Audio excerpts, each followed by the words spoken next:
taking a critical look at the gaming news of the week. This is Augmented Reality, presented by the Triple S League. Good morning, everybody. Welcome to the Augmented Reality Podcast, your source for news, leaks, and insights about games in the gaming industry. It's October 5th, 2019, the Saturday morning edition of the show. Good morning to you all. Good afternoon or good evening, depending where in the world you are. It's always awesome to have people listening from all over the world. My name is Asheninity. I'm here with Cyberpunk. How are you doing this morning, sir? I'm doing well. We will not be spoiling anything. We're not even going to talk about the Joker movie until probably like the last thing.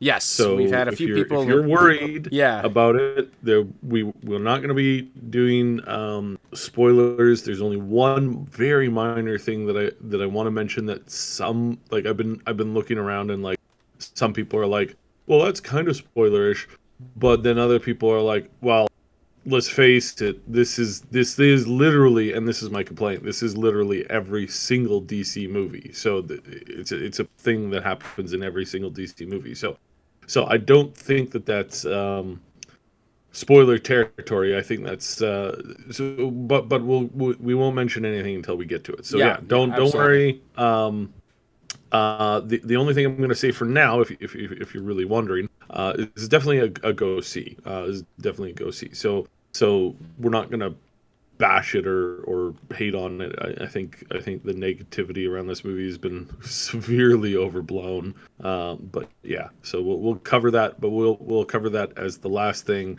That way nobody tunes in and is shocked to hear us talking about something that they weren't expecting us to talk about. So yeah. All right. Absolutely. But some interesting gaming news to get into, as always. So if you're listening live today, please do say hello in the live chat. Send us your questions and comments there as well. We'll read and respond to as many as we can throughout the podcast. And don't forget to slam that like button. It likes it rough. And it tells us and YouTube that you appreciate this content. If you're listening after the fact on one of the audio-only platforms, we're glad you're here as well. We appreciate your likes and follows. It does take us a day or two to get the podcast up to the audio platforms. So if you want the latest info sooner, we encourage you to hit the link in the description to subscribe to the Triple S League YouTube channel. And you will get things like some comedy videos and also things like a deep dive review into Greedfall that will be going up later today or possibly Sunday morning.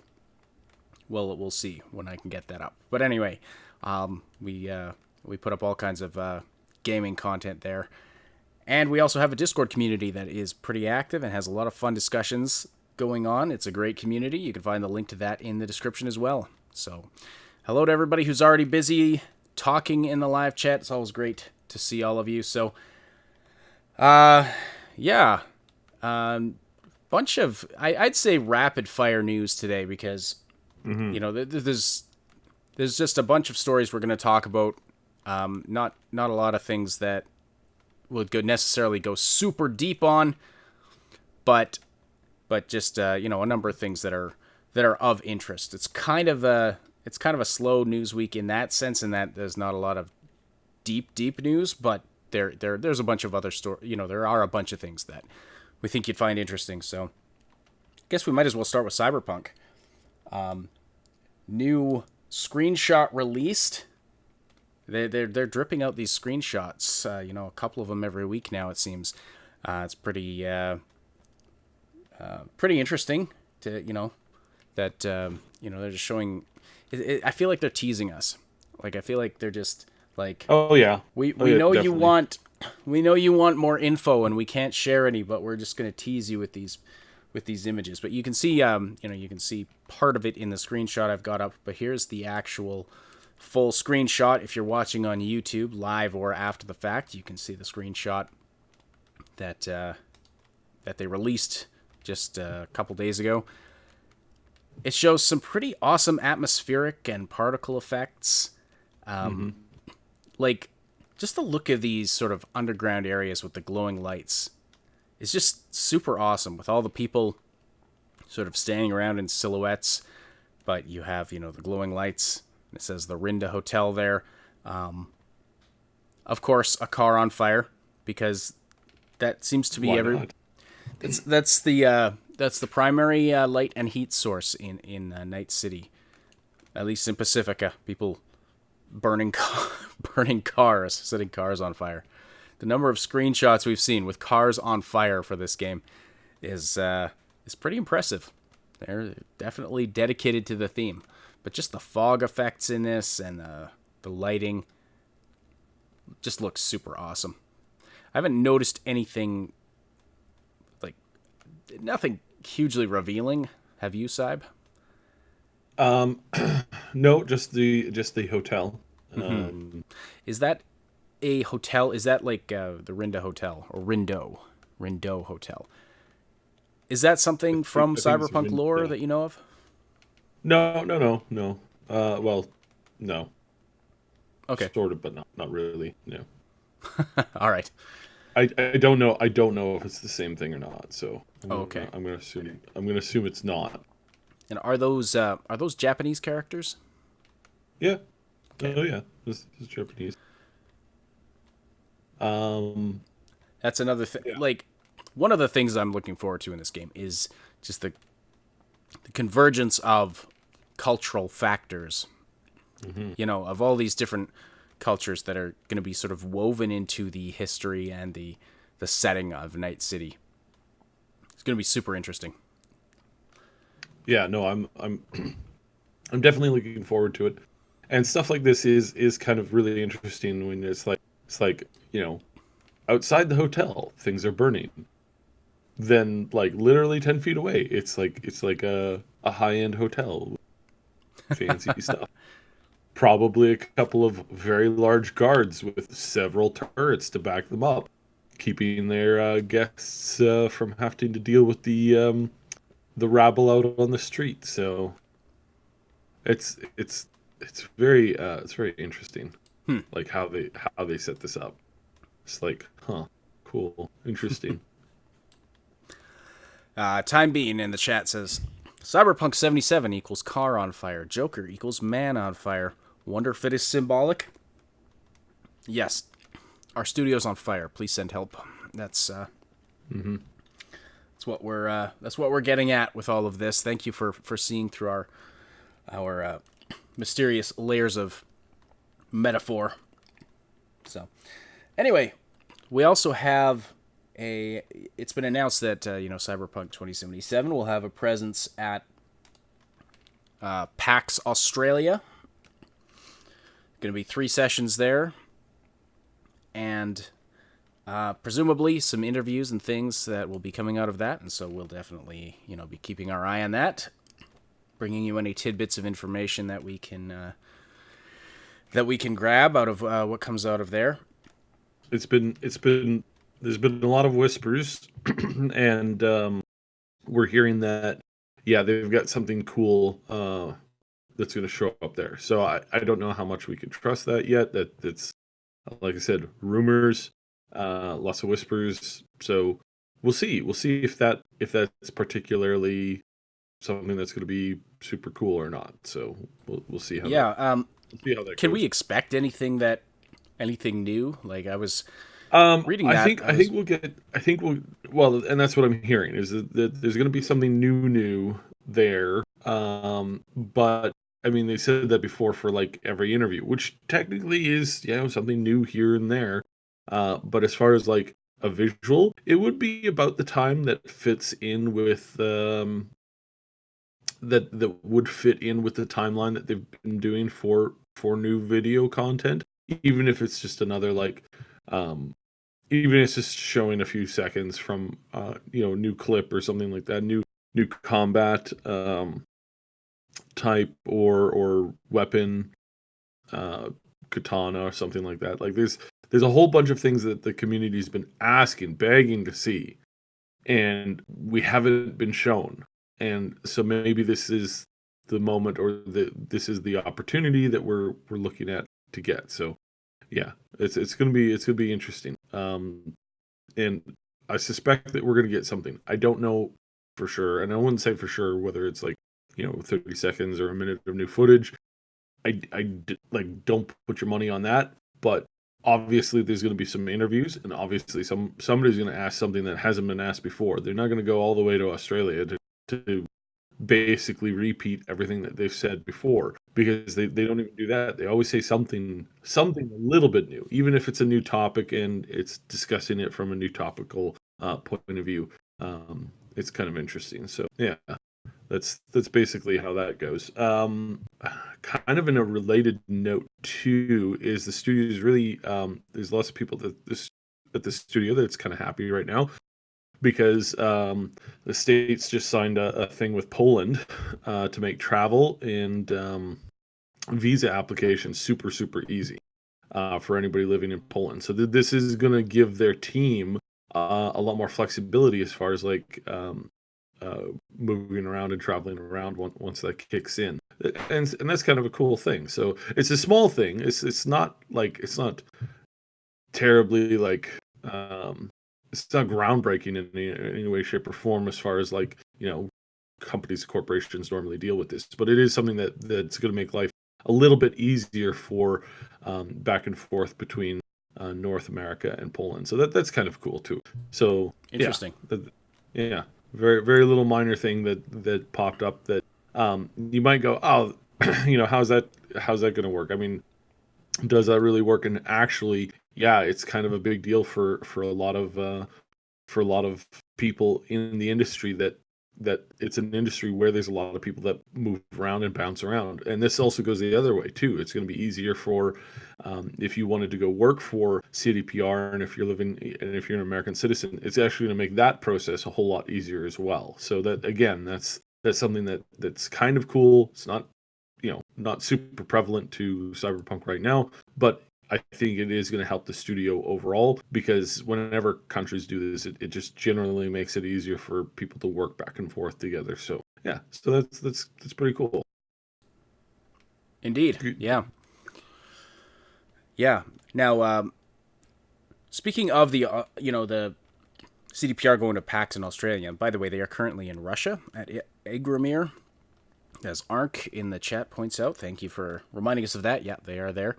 I mean, we could see something from that too. Usually, when they're in a foreign language or a non-English language, I find that there's a delay between the news trickling out in English-speaking countries. So, might be a little while before we see anything from Igramir. But I mean, I could be wrong about that too. Just saying that I've noticed that as a trend, like when they do, when there's interviews in Polish or other languages, sometimes there's a delay. But anyway, speaking of Australia, as a couple people in the chat have pointed out, Australia is infamous for having extremely strict regulations on video games, and so. How is I really and this is really important to point out, is like, I really wonder, like, I am not joking, I really doubt if Cyberpunk is actually going to be able to be released in Australia, because it is extremely I don't know, oppressive, I think is kind of a good word. So yeah, it's interesting that they're there, and that this game, you could see it just not fitting the ratings, and they have as far as we know, CDPR has no plans of releasing any kind of a censored version of this game. So yeah, as Time Bean points out, that's a bummer, mates. But I mean, I don't know. I mean, we don't know anything official on whether or not it'll be allowed or banned there or not. So, don't get too depressed if you're in Australia. Yeah, we do. I mean, it's big enough now that I think, like, them as a studio, it's big enough now, and and they have all the publishers, who are helping them distribute the game. Publishers and distributors who are really going to push to have this game accepted. So they're gonna, they're probably going to try really hard to make it happen. And that's just, I mean, that's kind of the way things go in the line of work. So it'll be. I suspect that they're going to have some issues, But we'll see how that pans out. Because I mean, it's like it's pretty violent, but the thing that's really going to tank it is going to be like anything that's remotely close to like either kind of like the drug use thing, or like smoking or drinking or anything like that, where the and especially the nudity and the reproduction time, happy times that everybody does. It's like that's gonna sink it for sure. As far as like getting into the country goes. So Reproduction happy times. well, the There's the censor. new there's the new euphemism for it. Mm-hmm. I am sure that'll catch on. Oh yeah, totally. But anyway, so yeah, so sit tight, eat your Vegemite, and we'll see what happens.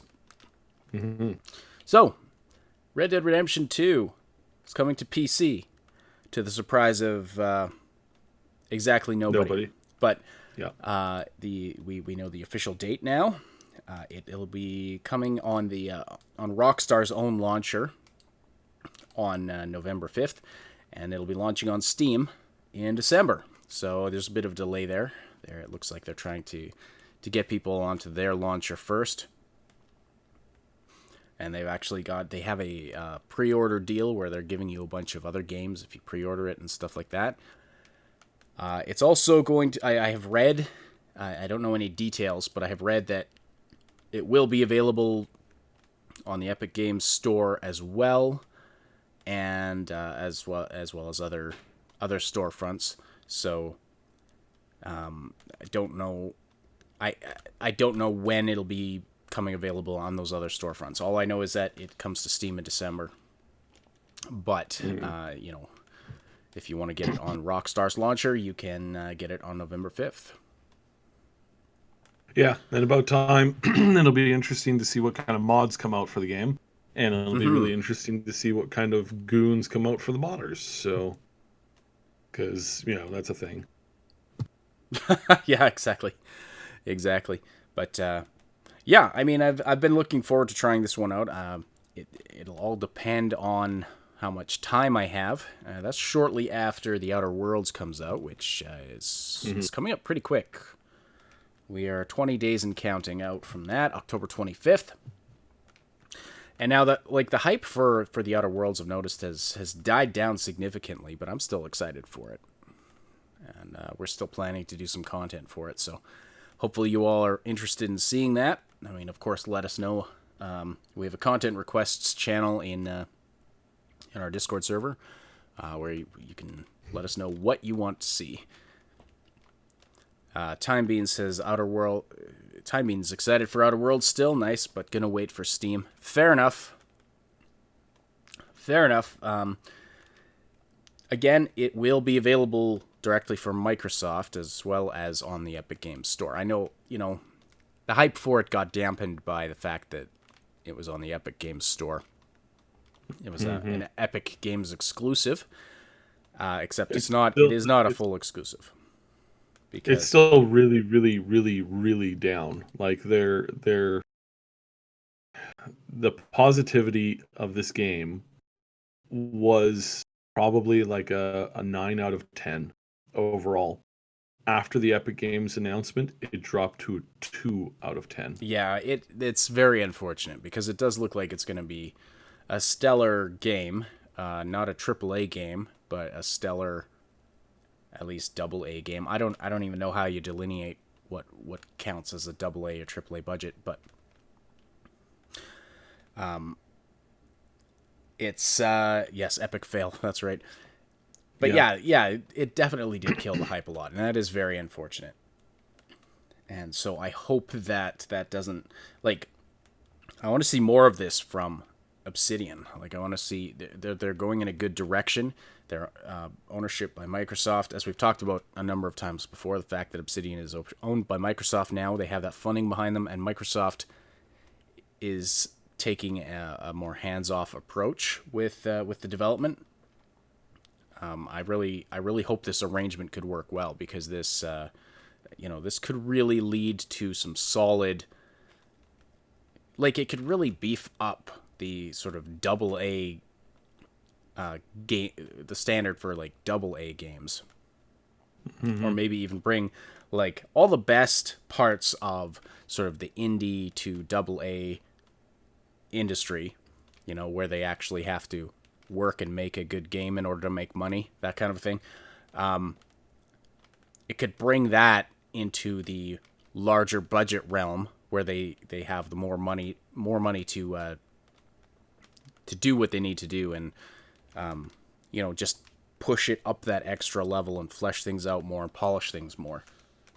So, you know, and maybe have better technology for doing things, and just make some. It could be a recipe for some really great games. So I'm really hoping that this works out for Obsidian, and that this doesn't kill the hype too much to the point where Microsoft says, no, you know, we don't want you to do any more Outer Worlds stuff. You know, we'll do more things. Now, as far as we know, they're still envisioning Outer Worlds as a franchise.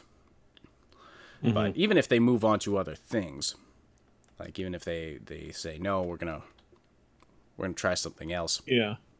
It could still be a good recipe for good games. Yeah.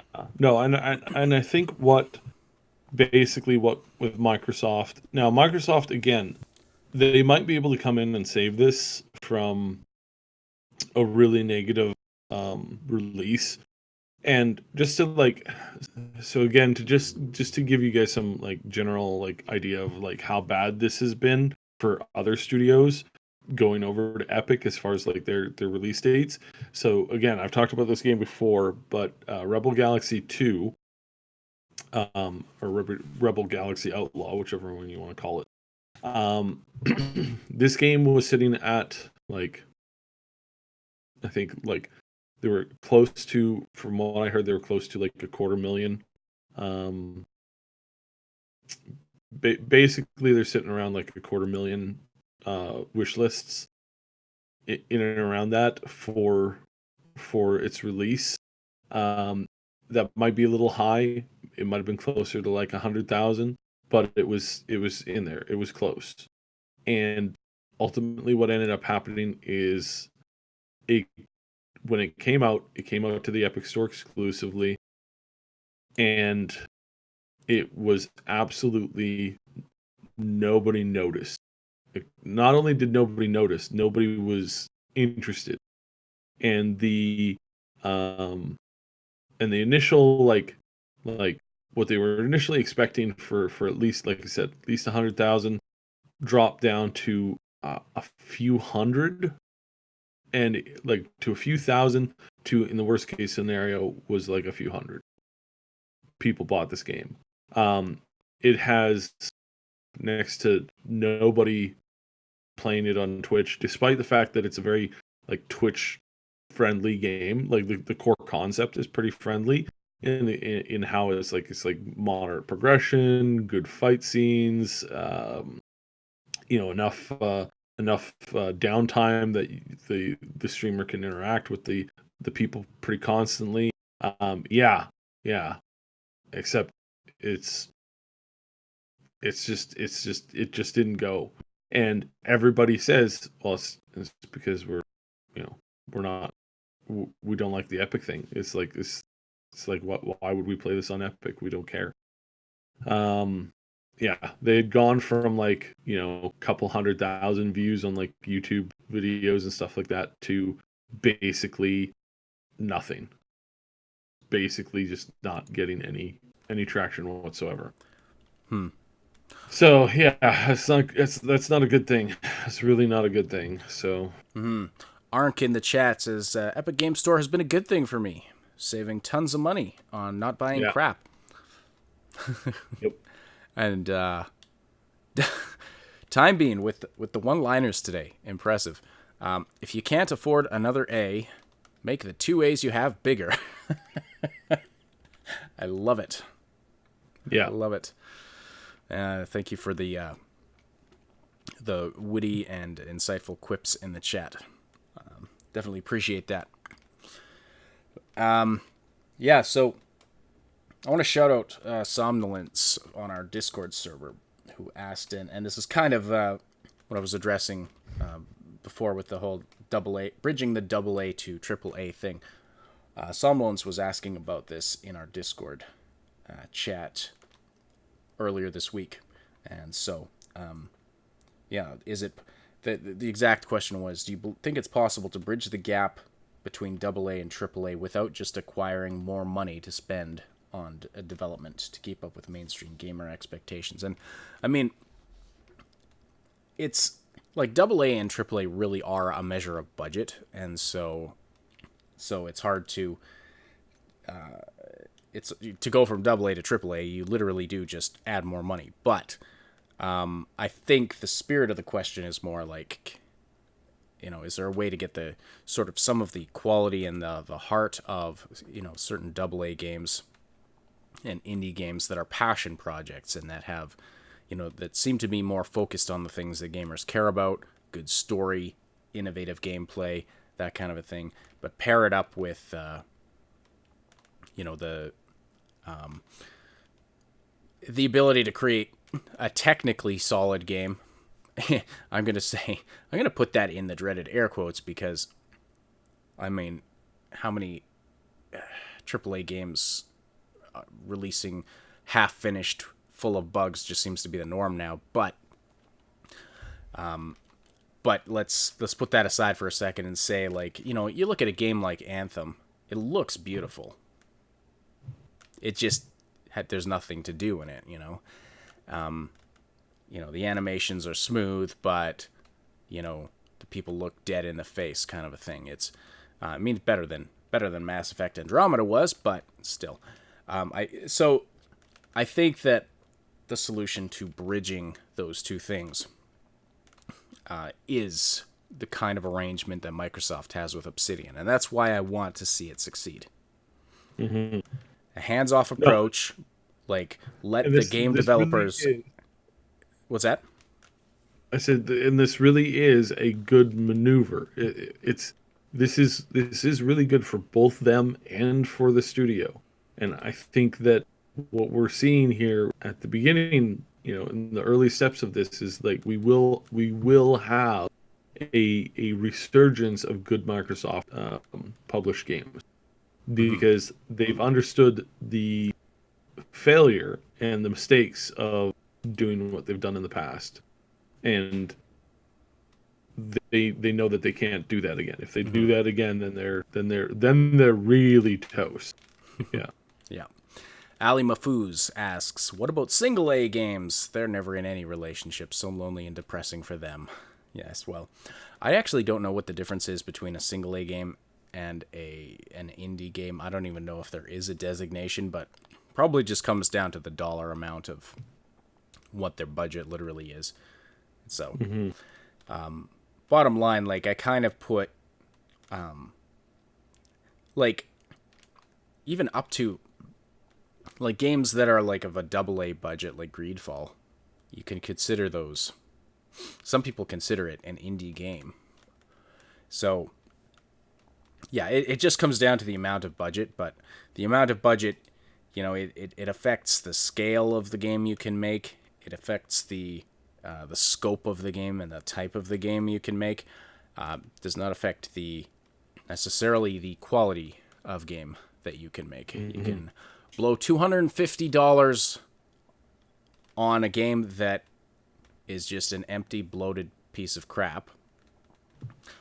Or, on the other hand, some guy with literally no money can program an amazing game in his basement that, just is tons of fun and that is a delight to play. So that's it. It's important to disconnect budget amount from game quality.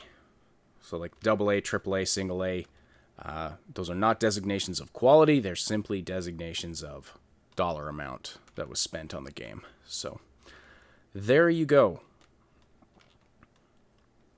All right. Speaking of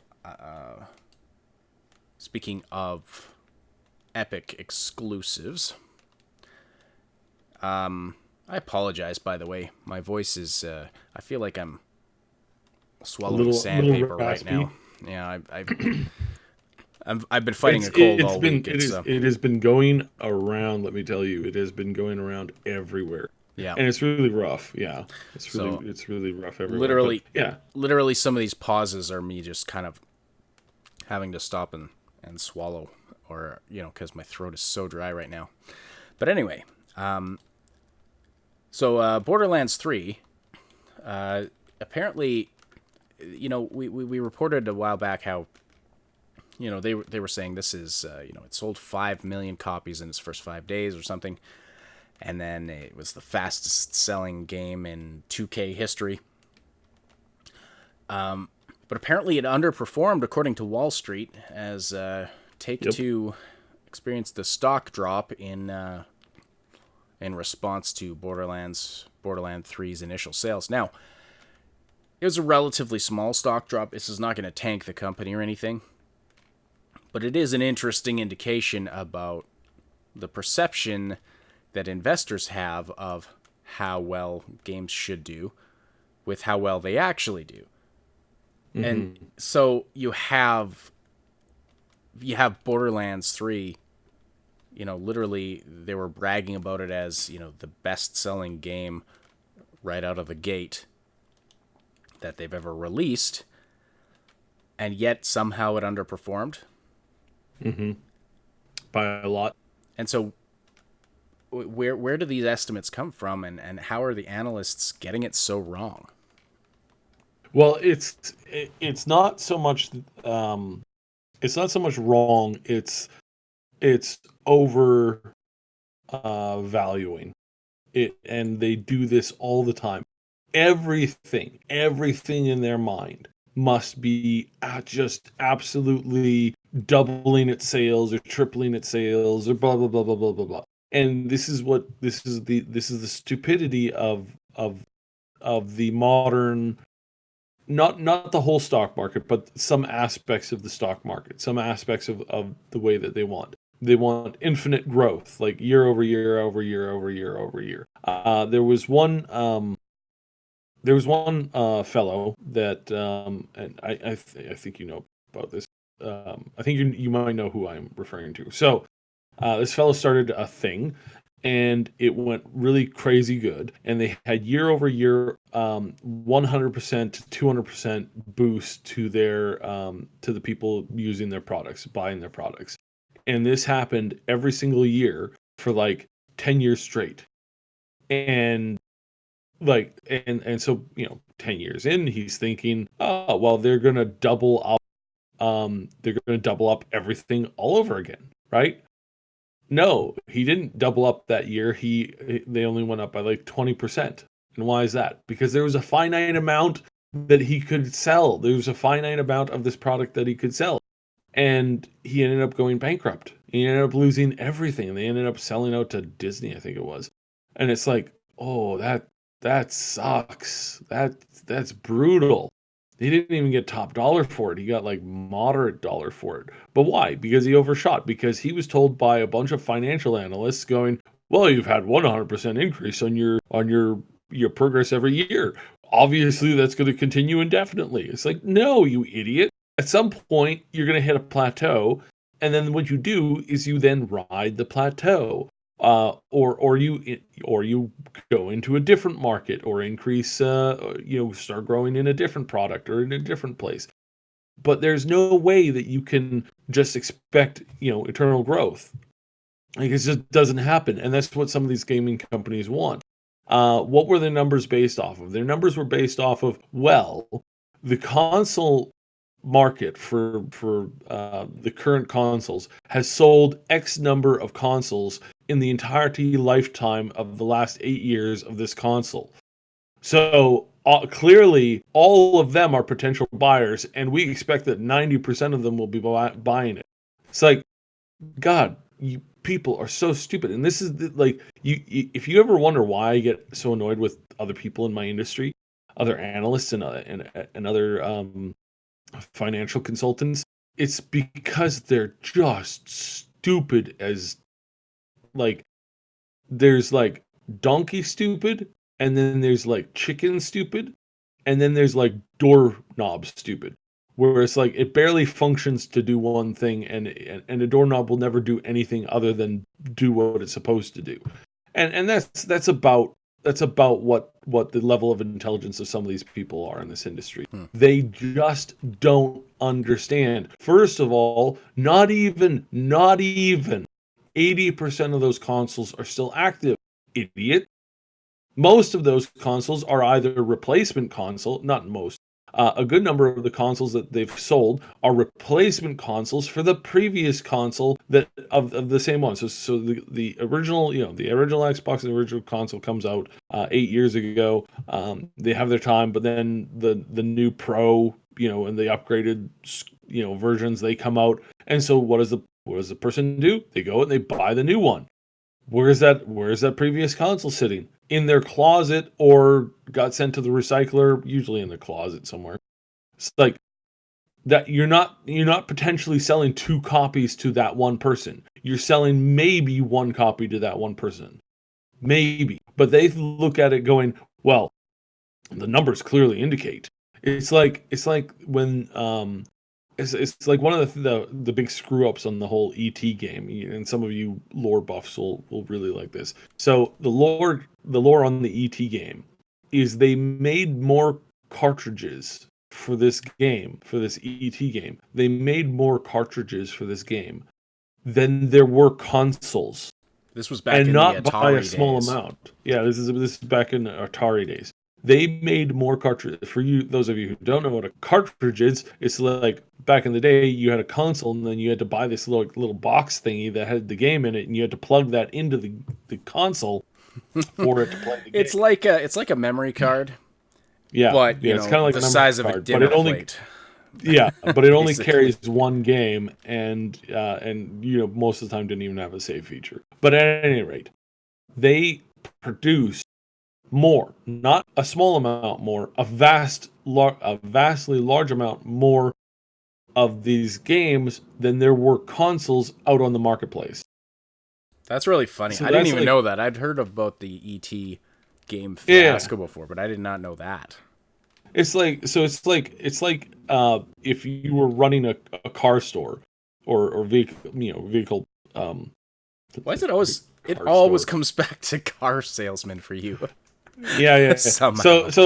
So imagine that you're running a vehicle dealership, right? And you've got you've got your small community that you're selling cars to, and you know that you've got 10,000 cars out on the market, and that out of those 10,000 cars, you're gonna replace like maybe 100 of them a year, right? So you're really small. It's not that big. It's kind of an old community, whatever. But then this new trailer comes out. This little hitch trailer that can connect to cars. And you go, this is amazing. Everybody's going to want one of these. So you order 20,000 of them. So that even if everybody in town bought one of them, you still had enough to sell a second one to every single person. And you're like, well, think of the market. No, that doesn't work. Not my best metaphor ever, but it's like, Is there it's a like at murdering some clown point- in this story? No. Those are your no, best it's car dealership stories, the ones that have murdering clowns. murderous clowns. It just doesn't work. And some people in this industry of analytics and looking at numbers and telling people, they forget to account for that. Like, legitimately. It's like that one idiot who came out and announced that the next game that CDPR was going to be working on was the next Witcher game. He forgot that they were working on Cyberpunk. He didn't even have it on his stupid little spreadsheet.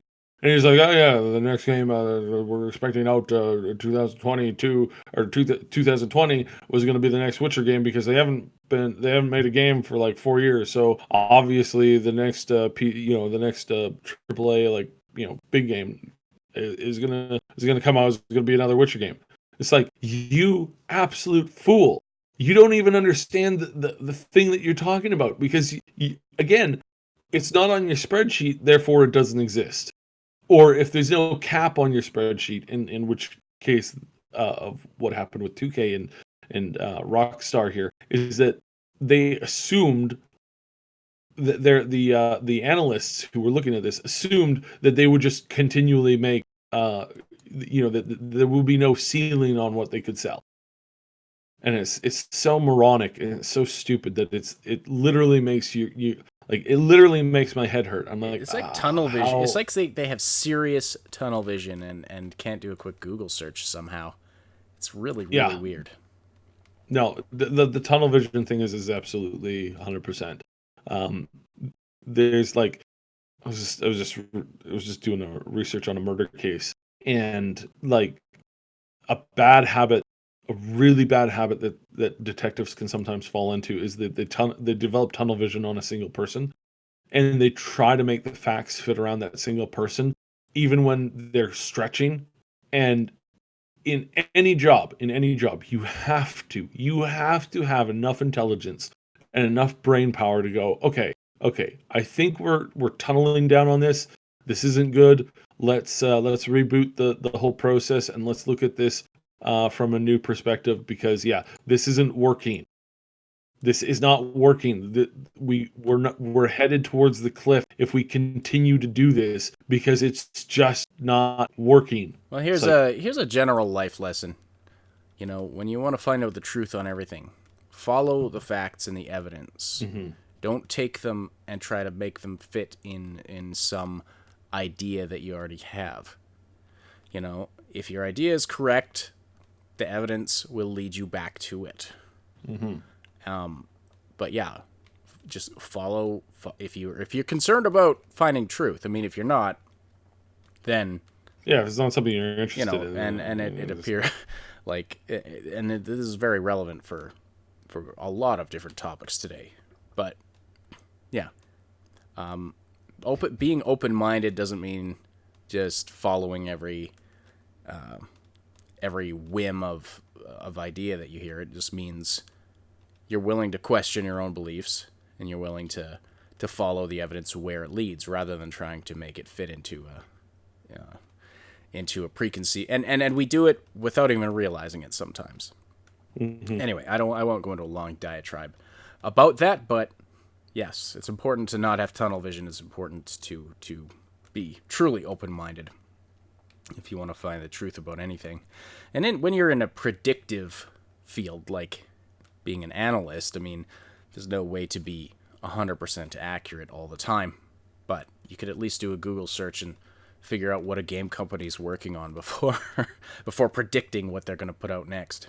yeah, do some generalized, this in-depth research that we do. Sometimes it's really, sometimes it's a lot. Sometimes I'm up all hours of the night looking at spreadsheets and like absolutely hidden pieces of like information, like tiny little snippets of news clippings or reports, looking at LinkedIn posts and articles and that kind of stuff. Other times, for this fellow here, what he could have done is what's the term?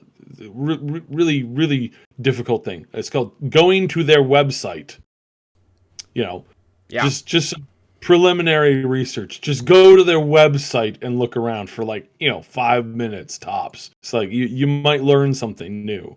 It's like shocker, right? So, but this is the insanity that we're in just in so much today. It's like people jump to ridiculous conclusions all the time. They make wild, absolutely insane predictions based off of absolutely no evidence whatsoever. It's like, yikes. It's not healthy. So, but at any rate, this basically, and we're going to see the same thing with the PC release too. They're going to assume that because they had X number of sales for both the consoles, is that they're going to get they're going to get even more on the PC market, which is technically accurate, but not, because a lot of people own both things, right?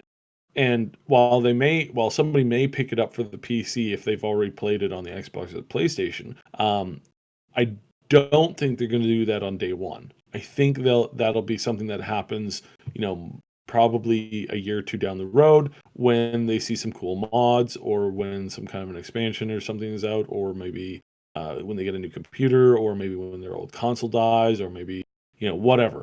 There's a bunch of scenarios where that happens, clearly. But in this particular case, I think, again, the analysts are going to get this one wrong. And again, there's going to be a stock drop because, well, the analysts told us that you were going to make, you were going to print like, $5 billion for this, and you only printed $4.5 billion for this. So clearly your company's in the gutter.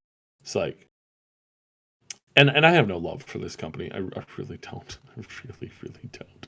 It's like they can, they can.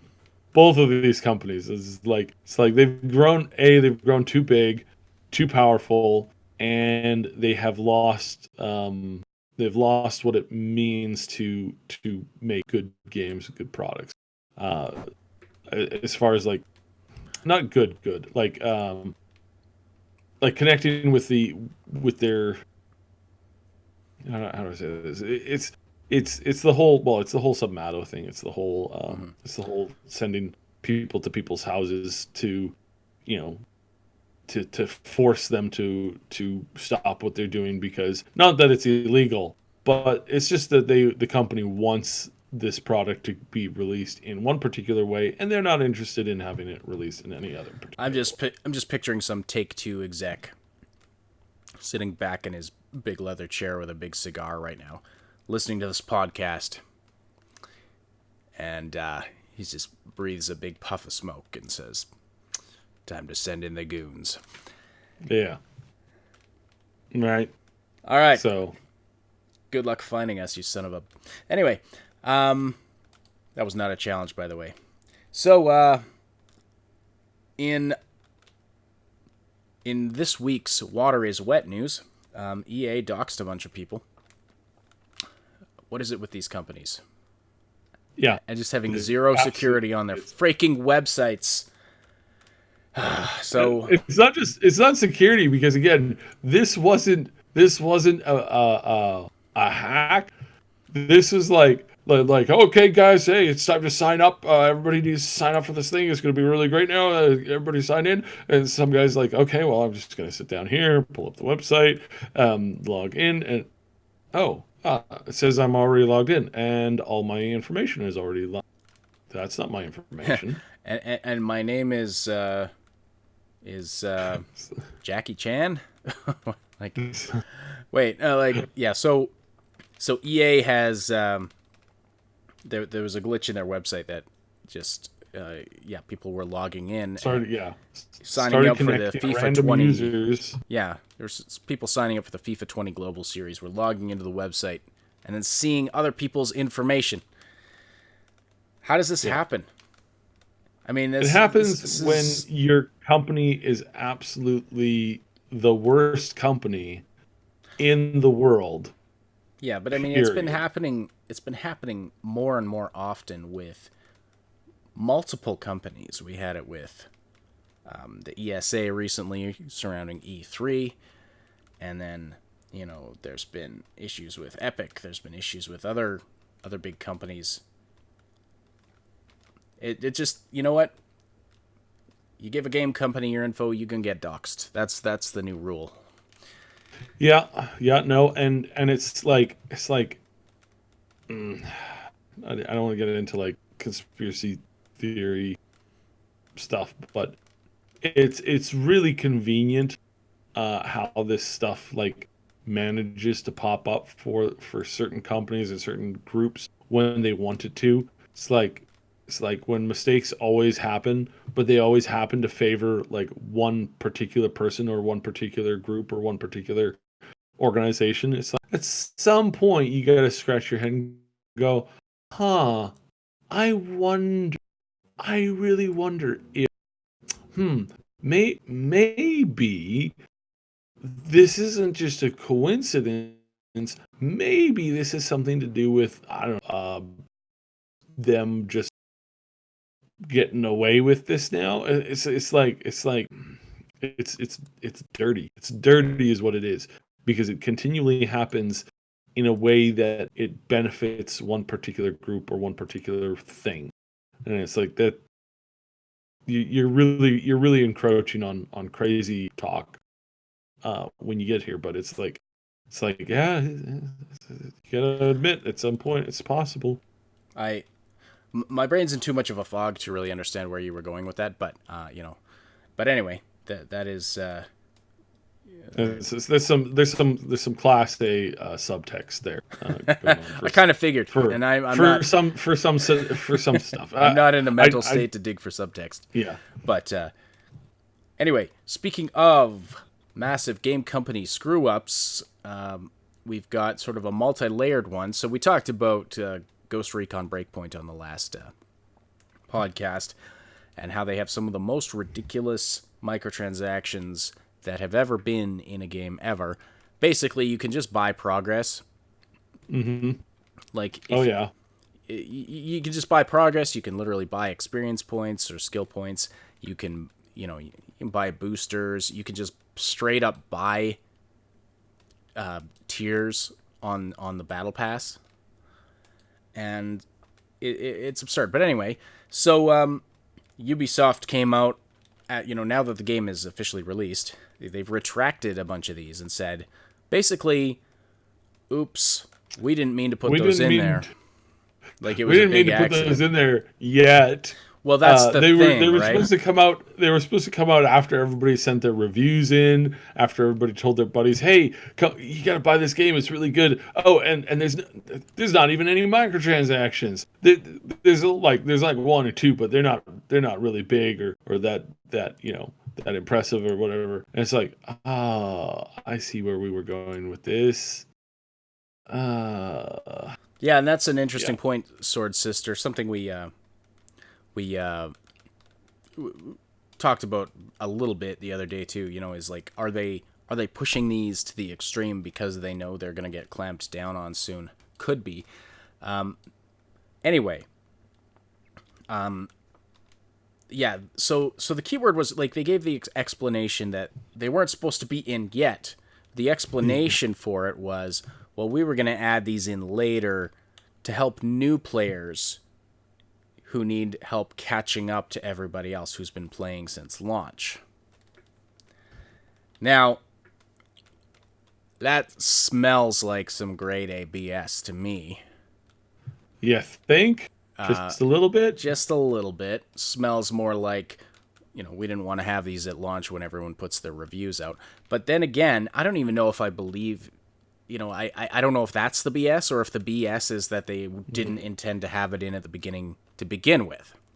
Because that seems like a pretty big screw up that, oops, we accidentally included dozens of things in our store that we weren't supposed to be there at launch. Like, that, I find that pretty difficult to believe. So I don't know where the BS is. I don't know which shoe it's on, but somebody clearly stepped in it. Mm-hmm. So it's just, again, this is what these companies want to do. And this is what a lot of these shooters have been doing recently, is that they put out the game, or they put out the DLC, or they put out the expansion, or they put out the next one in the series, and there's no microtransactions at launch.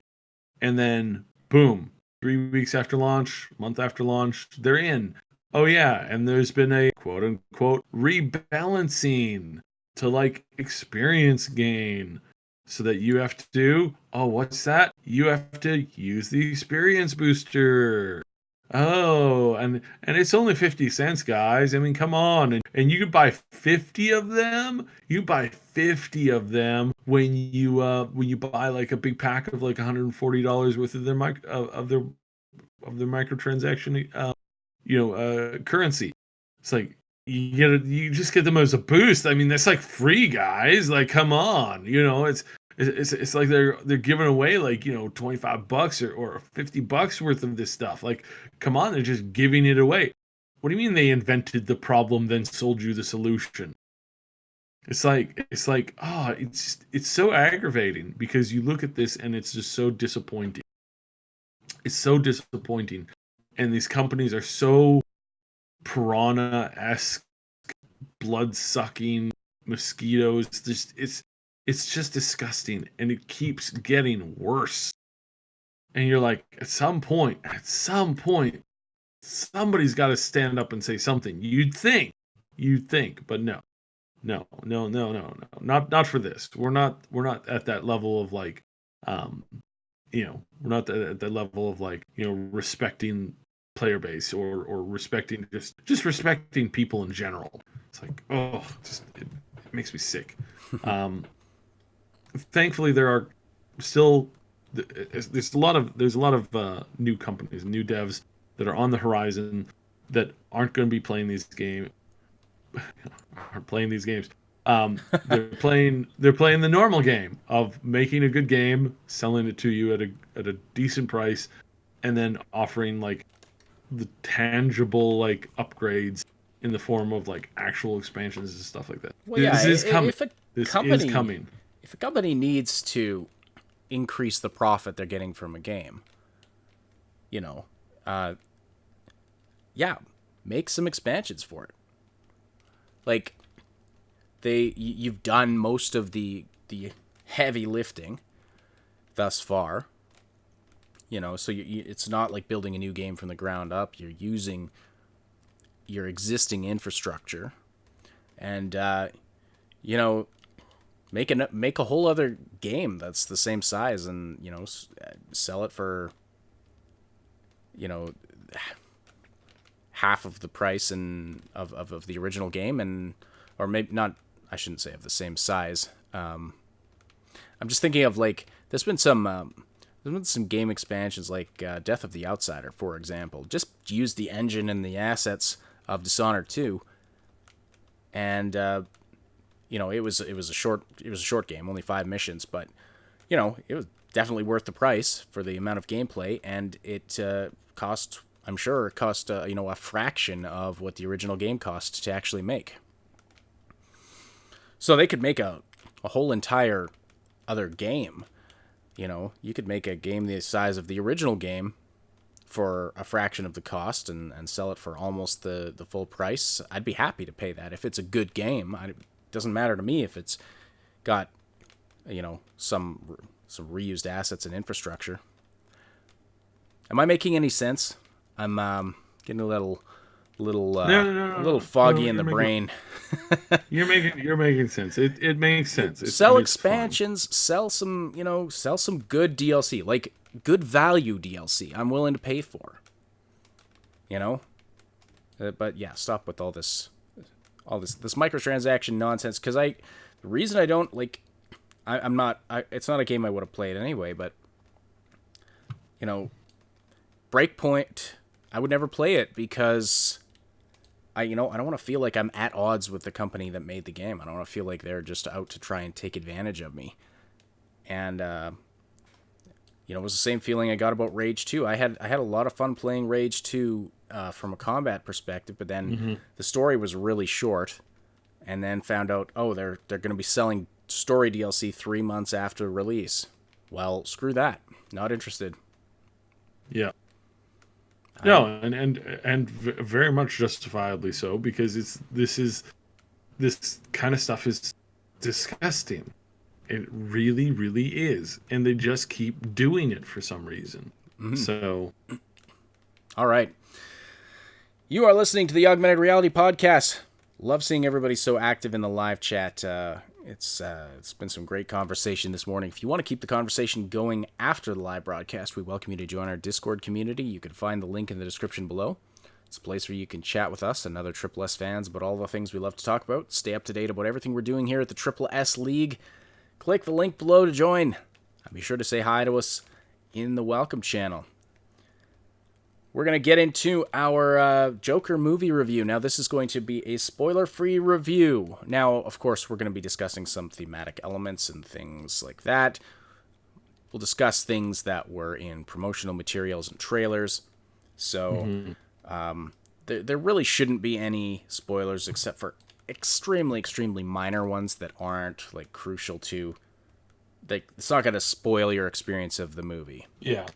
The one thing my biggest beef with the movie, and it was a fine movie, like probably I'd say 8 out of 10 from me, because it wasn't what could they have done to get the last two? Well, the first thing that they probably could have done is not do the one thing that I was annoyed with them doing. It's and I'll get to that in a minute. The other thing that they could have done is they could have made him a little bit more smarter and cunning. Now, Ash, you disagree with me on this point, which is fine. So like, to me, it's like I felt like I wanted him to be like Heath Ledger's Joker, and the Joker from a lot of the comics and cartoons and stuff like that is really smart, and I didn't get the feeling that he was really smart in this one. I felt that he was kind of bumbling into things more than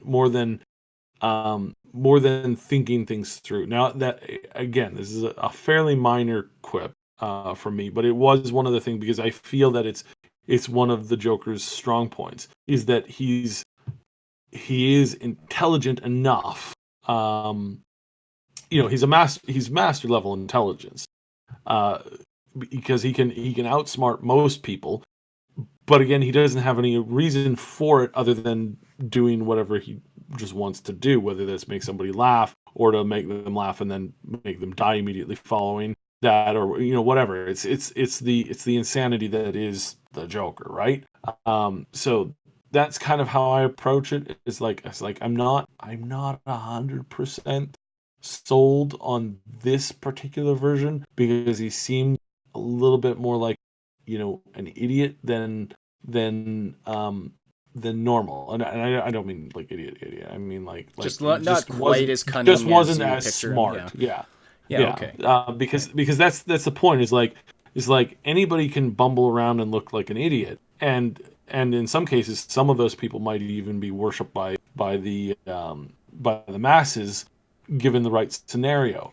But the Joker is not somebody who bumbles into things. The Joker is somebody who meticulously plans to turn things on their head to show people how ridiculous they are, and how ridiculous some of their concepts are. And that's what the Heath Ledger's Joker really brought to the screen. And I really, really, really liked that. And I really, really think that that is really the core essence of this particular character.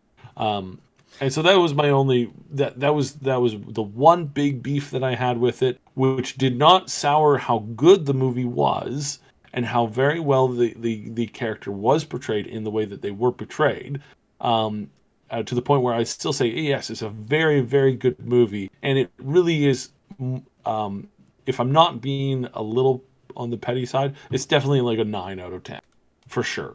I don't want this to be the new Joker going forward, because I feel that that it is a little bit more tragedy than I would necessarily like to see. Yeah. So, well, that's the thing. That's my thoughts on it. There's two levels on which you can assess this movie. One is just on its own as a character-driven story. The second, very good one. Yeah, the second level that you can assess the movie on is as a Joker origin story. So I'm going to try to separate those two a little bit. But I agree with Mess Meg's comment here in response to you, saying, and I don't entirely disagree with you either, having heard your full explanation of it. But like Mess Meg says here, this is his first baby steps into being the villain. Yeah. And, it's an origin story. It's like, you look at Batman or Spider-Man right off the bat, they're right at the beginning, they're not the hero or the character that they will eventually become. You see hints of it, but it's not fully there. And so I feel the same way about this. Like, yeah, he maybe is not being as conniving or manipulative as he will later, but that's because at this point, like in the origin story, he's not the villain yet.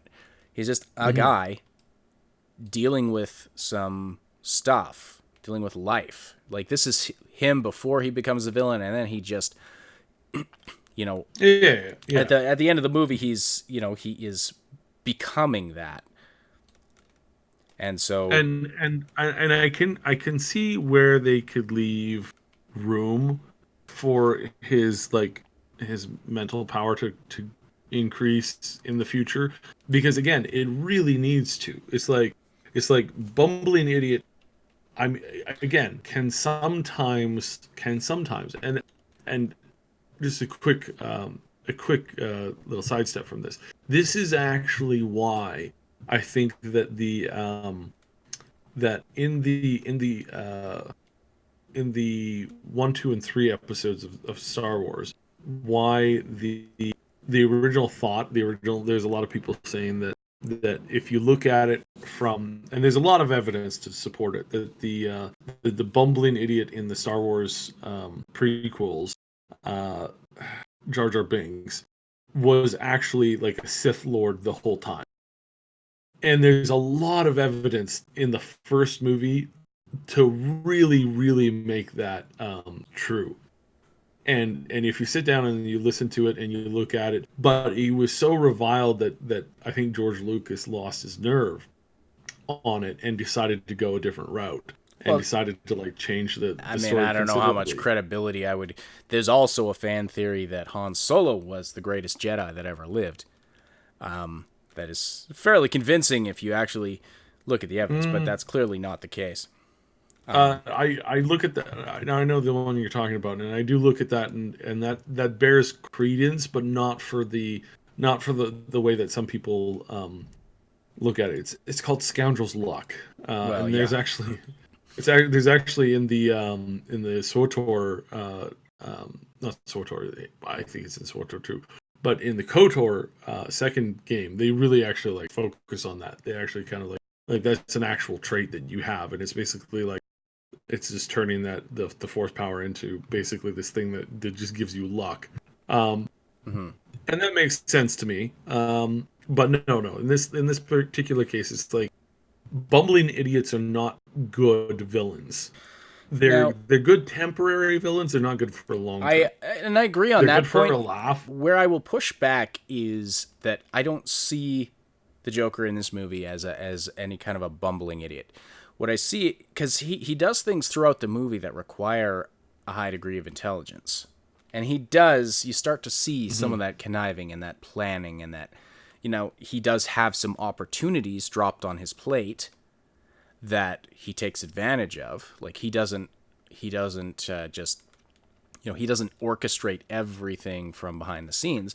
In some cases it's just he's getting the opportunity handed to him, but then what he does with that requires a degree of intelligence. And you can also see how he's a master at manipulating people when he wants Mm-hmm. to. That becomes more apparent later in the movie. But so that's where I would disagree. I think that because the other aspect of this, and someone Eric Johnson points this out in the chat as well. He's a character that severely suffers with mental illness, and Mm-hmm. that kind of dampens your ability of to really be on your game in any sort of aspect of life. And by the way, I will say, like, the portrayal of the way they portrayed the mental illness aspect in this movie was just masterfully done. And I will also just say, from a cinematic perspective, I thought this movie was a masterpiece. There's From one in terms joke. of cinematography, in terms of Mm-hmm. symbolism, the layers of symbolism, just in the visuals, in the cinematography, and in some of the story points. It was, I was blown away. And like one of the, as an obvious example, and I'll point this out because you see this in promo materials, but the staircase, where you see him dancing on the staircase. That staircase is used throughout the movie as a symbolic sort of thematic element. And the way they portray it, they use it as a symbolic element showing him struggling with mental illness that just was so on point. And I say that as someone who has been in the depths of depression at certain points in my life, to the point where getting out of bed was a struggle. And so at just as a character study in terms of how mental illness affects people, this was an incredible movie. So if you separate it from, like, I see where it could be criticized as a Joker origin story, and people might say, well, I don't like this, this isn't my favorite Joker. Okay, that's fair, and that's of course very, completely subjective. I've seen some people reviewing it saying this is the best Joker ever, and others saying, well, no, I liked Heath Ledger's better. And that's very fair. I mean, Heath Ledger's was an incredible portrayal of the Joker. Yeah, because so there's a couple ways to look at the Joker. One is like the crime boss Joker, which we got in the Suicide Squad version. That's like crime boss Joker, which is he's more crime boss than he is Joker, and he's certainly more crime boss than he is Jester. And time being, you have it absolutely right here with Jester, and there is a kind of there's this thing that I'm thinking that it is a little ridiculous, and indeed it actually flies in the face of what the Joker stands for, to try and define the Joker, because the Joker is not something for definition, and every time you try to define him, the Jester's job is to shift once again. It's like every time you try to put him in the box, it's their job to move out of the box and to put you back in the box, to put the box around you, like, or to show where you are standing in a box. It's like that's what the Joker's job is, and you actually have this in, like, even in the Joker toys, like the little wind up, like, and then it pops out of the box. That thing, I don't know what that's called. But it's Jack in the Box. Yeah, the Jack in the Box. So the Jack in the Box, it's literally got box in the goes name. against that. Yeah, it literally goes against that too. That's the role of the Joker in the cards, when you're playing, with a deck of cards. It's like this is ingrained in how society works and functions around this idea and this concept of the Joker, which is that you can't keep them in the box. Their definition of what they are. And if you look at modern day real Jokers, like real modern day people who essentially take up that Jester character, Milo is a good example of this. And I won't say his last name because that'll probably set off some kind of a trigger on YouTube. But it's like he was this Jester who, anytime you try to define him, was ridiculous. People tried to, as soon as you tried to, you ran into a wall. And it's that concept of the character that is supposed to be making this up. So that's very good. I didn't like the mental illness thing. I think it kind of comes par and parcel with the madness. That's kind of more or less where that comes from, and that's actually they did a really good job of showing that. And the one joke in there that was never spoken, but it was written out. So I want to say it because it's very true. It's very true. As somebody who suffers from mental illness, it's, if you want to call it that, the joke is like the worst thing about mental illness is that people want you to act like you don't have, and most people don't find that immediately funny. Those of us who kind of had to struggle with that a lot find that there is a real sense of humor to that statement, because it's literally and actually 100% true and so accurate, because again, that's just the way that this works, how this thing functions. And it's really frustrating, it's really mental, and it's like, oh my goodness, why? So yeah, that's yeah, that I think was one of the best. True. And it was definitely worse back in the 80s when 81, I think, is when the movie's set. Yeah. Oh yeah, especially back then. Yeah, It's it was gotten an absolute- better. There's less stigma. There's more understanding of mental illness, but there's still it's still, when you're in the depths of it, you feel compelled to want to just be normal and act normal. Mm-hmm. And sometimes you can't. Yeah. And so that's the great And it you know, doesn't joke mean you that- can't function. It doesn't mean you can't have, a fulfilling life. It doesn't mean you can't have. It doesn't mean your life doesn't have value, or that, like, that you don't get any enjoyment out of things. But you may just have to do things a little differently, and and thankfully people are getting more understanding about that. But it's tough because nobody wants to be abnormal. Like, whether or not there's a stigma on it or not, you don't want to be the one that stands out, typically, for whatever reason.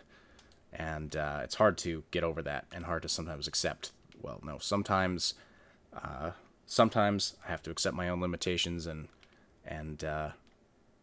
if other people can't accept that, well, that's not my problem. Anyway, though, just getting back to the movie itself, just a couple of other points, because I found it, like I said, to be cinematically quite amazing. Just even apart from the other, like the Joker stuff and the comic book connections and things, the use of clown tropes in the movie was quite ingeniously well done, but they did it in a way that it was not funny. And this is a good thing. That's the one thing. Like, it's a movie that's just chock full of clown stuff, and a guy that fancies himself a comedian. But I think there was only one point in the movie where there was a moment that was genuinely funny that I laughed at, and I don't even remember what it was. But they even, like, they use some of your typical clown, cinematic clown tropes and things, but using them in a symbolic way that, wasn't funny, but just kind of impactful. It's really bizarre. I think you'd kind of have to see it to understand what I'm talking about. But like the very last scene in the movie before the credits roll, does a thing like that. So if you go and see it, you'll pay attention to that last shot before the credits roll, and I think you'll see what I mean.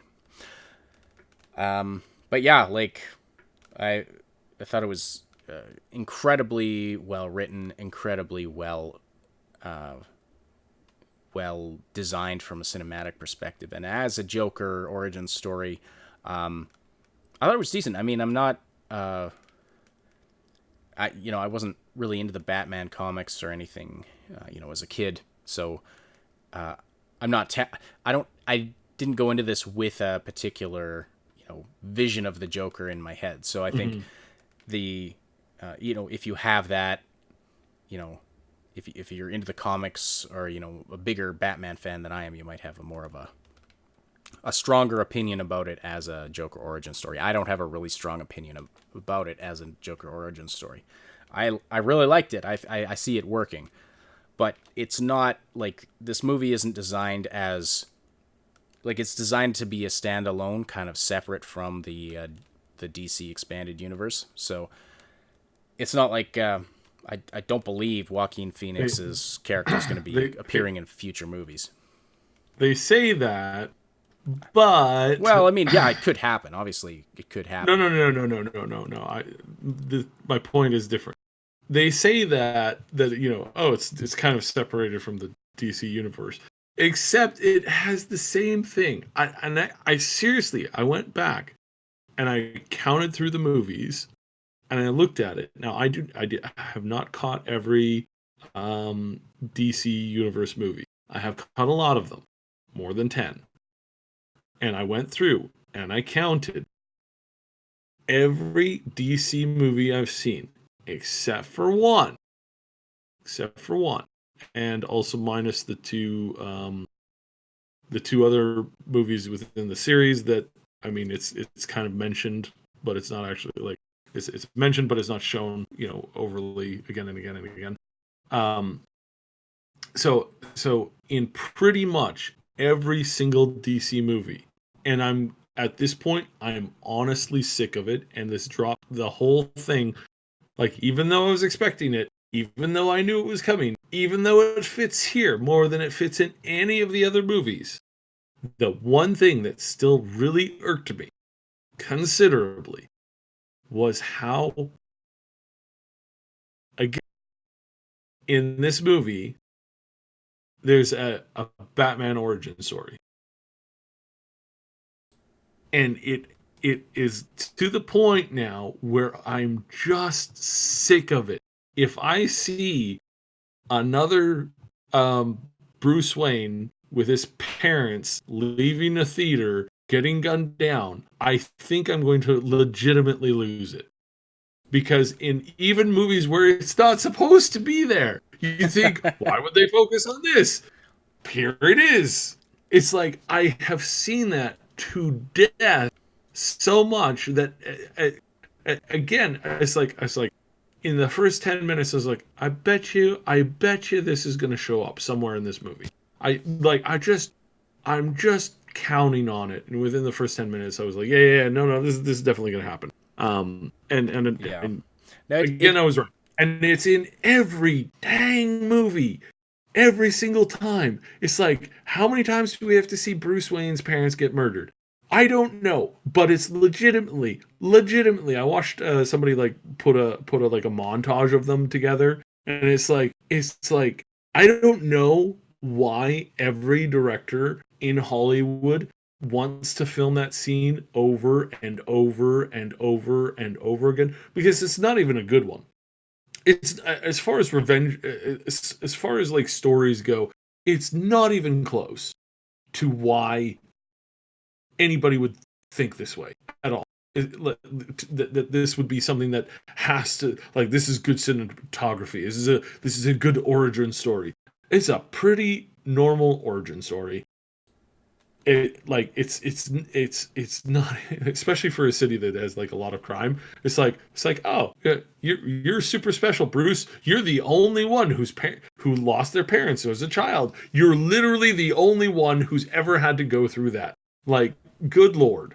I'm not downplaying that from like a real life perspective, but really not. But from a narrative point within like the Batman universe, it's like this happens all the time. Why is this one origin story the one that they have to repeat in every movie, in every comic book, in everything, every time, everywhere? It's like, for crying. And yeah, the pearls, like every single time, it's the pearls. It's the pearls fall to the ground. Oh my god! It's like, can we just get a different? That I would love. I honestly, I would be amazed is if the next time I go to see a Batman movie, they're doing another reboot of the series, another with Robert Pattinson of all people. Robert Pattinson. I think. I really want them to. Please, I'm begging you, Hollywood. Hollywood gods. Like seriously, anybody that can make this happen. If there's no Batman origin story, but instead if it's like an origin story for like Robin or like that one magical girl with was it Xantaran or whatever her name is, or Canary, or literally anybody else. Give me an origin story for literally anybody else. I would just, please, I'm begging you at this point. It would honestly be really, really funny to go to watch a Batman movie that does not have the dang theater / pearl scene happen again. It's like, oh god. Right. That would just be nice. Well, and That would just be nice. with the new Spider-Man incarnation, they avoided doing the origin story, which on one perspective, I feel like is a really good thing because that has been done to death. Yes, for sure. Yeah. On the other hand, it makes it feel like it's not completely self-contained because you're kind of assuming the audience knows the origin story. Does that make sense? I've heard this argument before, and there's a point at which you're eating up valuable time. Like it's a movie. It's not 5 hours long. It's an hour long, or it's an hour and a half long. 2 hours tops usually. If you're gonna take 15 minutes, 10 minutes, 5 minutes, even 2 minutes to do something or to say something that is honestly like. I, if I were to go to see a Batman movie and were to walk out and somebody would be standing in the lobby going, I just don't understand. I just don't understand. Why did this guy become the Batman? I really don't understand. Did he what caused him to embrace the Batness? It's like, I don't think that that's an actual problem that we have to contend with. I just saying probably doesn't happen. A, doesn't happen. B, even if it were to, pretty sure that's not going to be the most important thing to anybody. I know lots of people who go to watch hero movies. They have no interest in the hero movies. They've never picked up a comic book. They have zero interest in the continuing world. They just go to be entertained for like an hour with friends, and they go, "Oh, that was kind of cool. I had no idea what was going on, but it was really cool. It was really flashy." So, yeah. Well, I mean, it's I can see it from both perspectives. Like for me, I'm always interested in why the hero becomes the hero. Yeah. Especially in a superhero movie. It's it's not like it necessarily feels incomplete if it doesn't have that, but yeah, I can definitely see it from both perspectives on that. Like I do agree that it especially wasn't necessary in this movie. Yeah, it seems like they were really trying to tie it together, like which is funny. lore. Which is funny because again, I don't know. I shouldn't say this one because I think it's giving away more plot points than I should. Yeah, no, I won't say this one. Okay, fair enough. Yeah, the way that I will say is the way that they tie it in. There is a lot of depth of thought here because when you really sit down and think about it, Batman entering Gotham is really this like tipping point in the DC universe of like heroes and stuff like that. Batman is one of these things that just kind of started the whole, like when you really like sit down and look at it, it's like most scenarios it's like heroes were kind of like, they stayed really under the radar, things were happening, but most people didn't ever see it until Batman showed up. And not only did Batman bring out other heroes, and in the timeline, there's some people who say that it's like Batman and Superman are kind of like they were kind of like the first to really hit like mainstream of that world. I'm talking about in the lore of the world. So it's like yeah, superhumans always existed in the DC universe, but when Batman and Superman showed up on the scene, they were two kind of very early on. They were both very, very visual, very public. People were like talking about them constantly. That's when others started to come out of the woodwork. But what else came out of the woodwork were all the villains, especially for Batman. Batman was a symbol and a signal to all of the crazy people to like come out of the woodwork. And this is referenced in a couple of the comic books, a couple of the graphic novels, is really referenced in some of the movies. It's like you basically you literally had a freaking like spotlight light that would go out onto the clouds that would make people like go, oh my goodness, is the Batman, the Batman. It was a symbol, and it was also a signal to all of the crazy people to, hey, come here, come to Gotham. Because if you think it's crazy, if you think life is crazy, just wait until you realize that there's a guy dressed as a bat running around beating people to a pulp, trying to like fight crime. It's like at that point, that's where everything goes mentally nuts. Oh, and by the way, he doesn't even have any superpowers. He's just got lots of gadgets and a lot of money. And it's like, apparently, a lot of money. You know, the DC universe is really weird. It like really their is. biggest hero it's is this bizarre. guy with heavy tech, and all the villains are like most of the villains. I'm not super. Dude, there was a ketchup and mustard villain. Yes. Yeah. In the DC universe, there was a villain who used ketchup and mustard. Well, as his main.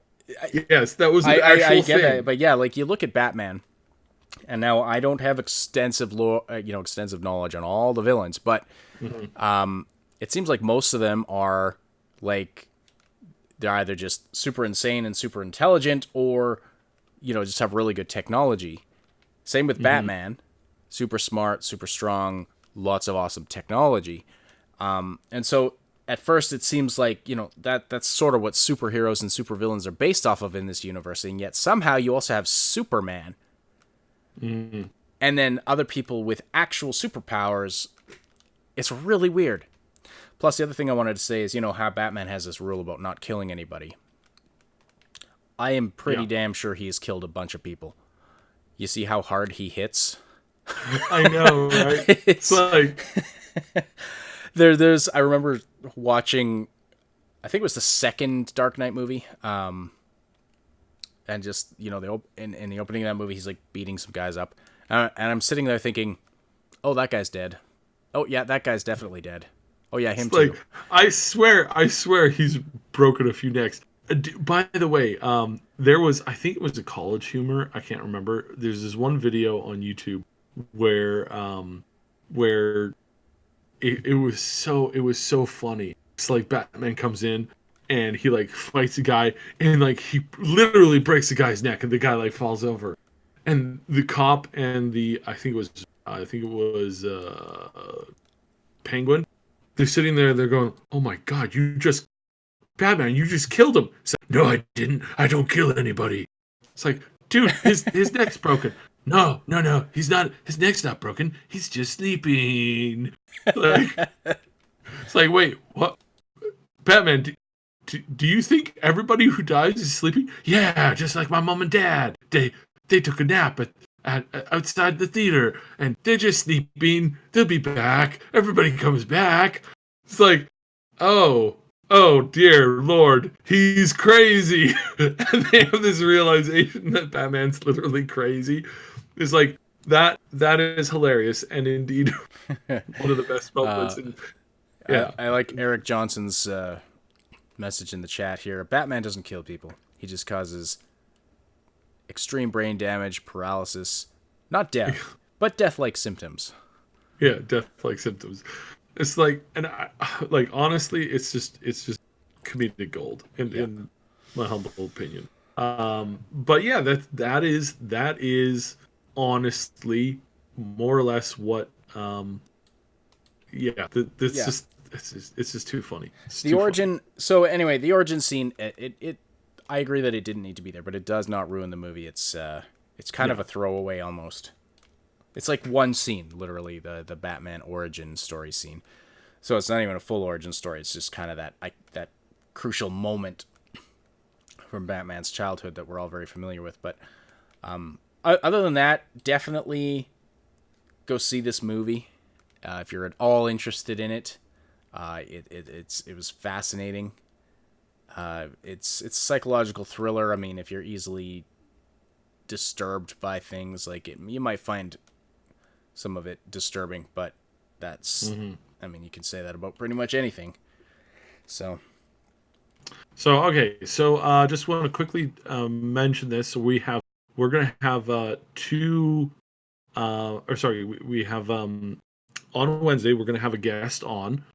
We can't mention the game yet, but we're going to be mentioning the game because by then it'll be out. So there's a new game. It's coming out. It'll be on Steam The announcement's coming soon. We're going to have the lead dev on to talk about the game and to kind of go through and show some of the stuff. So that's coming out on Wednesday. That's going to be great. I also want to give a shout out to another game that is it's a tactical RPG.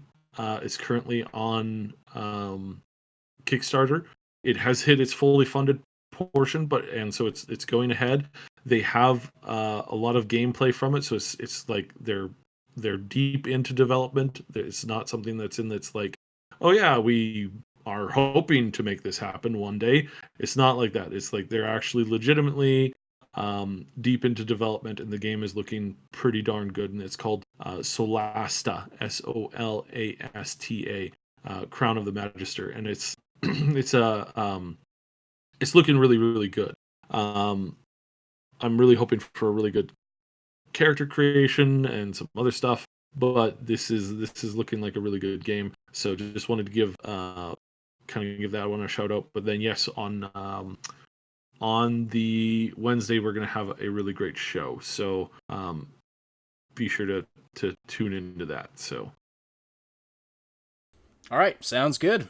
And with that, we'll wrap up today's show. Thank you so much, everybody, for the great conversation in the chat, for supporting this show, for by listening live and after the fact. Thank you for slamming that like button. By the way, if you haven't done that yet, please take a moment to do that before you take off, before you move on to the next video or go off to do what you do. It takes exactly 1/10 of a second, scientifically demonstrated, and it really helps us out, so we really appreciate that. Also subscribe and hit that notification bell. Anything you can do, any interaction with our content that you can do on YouTube helps the channel, so we really appreciate that. And especially if you share our content around, if you really like it, that helps us a ton. That helps the channel grow, so we really appreciate all of that. I also want to thank our big damn heroes on Patreon, Old Man Manson and our 2 anonymous supporters, our channel members Jason Cropper, Mr. Padzernick, Jer Schultz, Game Notes, Paul Young, and Night City Punk. Thank you all so much for the financial support there. If you're listening after the fact on SoundCloud, iTunes, Spotify, or any of the other platforms this podcast goes to, we appreciate your interactions there as well. And don't forget, you can join us on the show live on Wednesday nights and Saturday mornings, where you can interact with us and other listeners, be a part of the discussion. See the Discord server for exact times and schedule. The Augmented Reality Podcast is a presentation of the Triple S League. Check out our YouTube channel for game guides, reviews, comedy, news updates, and tons more quality gaming content. My name is Ash. On behalf of Subsidian, thank you all so much for listening. We'll talk to you again very soon.